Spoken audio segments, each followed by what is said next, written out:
kishte shkuar në Kriva Palank për të lëshuar në përdorim një qarkore të rikonstruar. Nga këtu kryeministri Hristian Mickoski foli për të mirat materiale dhe investime qindra milionëshe që do të bëhen në këtë qytet, investime të cilat sipas Mickoskit do të lidhin Maqedoninë e Veriut me korridorin 8 dhe me vendet fqinje. Mickoski theksoi se paralelisht po zhvillohet edhe infrastruktura rrugore për fshirë ndërtimin e segmenteve të reja që do të lehtësojnë qarkullimin.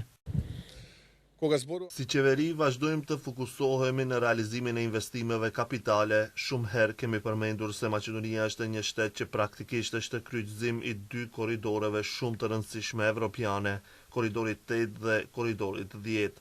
Lidhja rrugore, lidhja hekurullore, madje edhe ajo energjetike janë prioriteti kësaj qeverie, gjë që e konfirmojnë edhe vetë rezultatet e rritjes së bruto prodhimit vendor. Mickoski tha se si qeveri do të vazhdojnë realizimin e projektit të korridorit 8, projekt që për ta është prioritet sepse me realizimin e tij përgjigje marrin qytetarët që mbështesin këtë qeveri dhe VMRO DPMNE-n.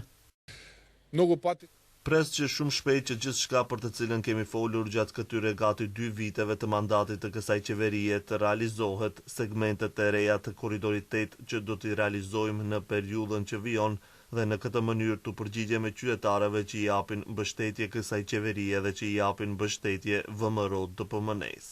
Qarkoria e lëshuar në përdorim është e gjatë 4.5 kilometra. Para se të lëshohet në përdorim kjo qarkore, është rikonstruar dhe lëshuar në përdorim edhe rruga nga Kriva Palanka për në pikën kufitare me Bullgarinë.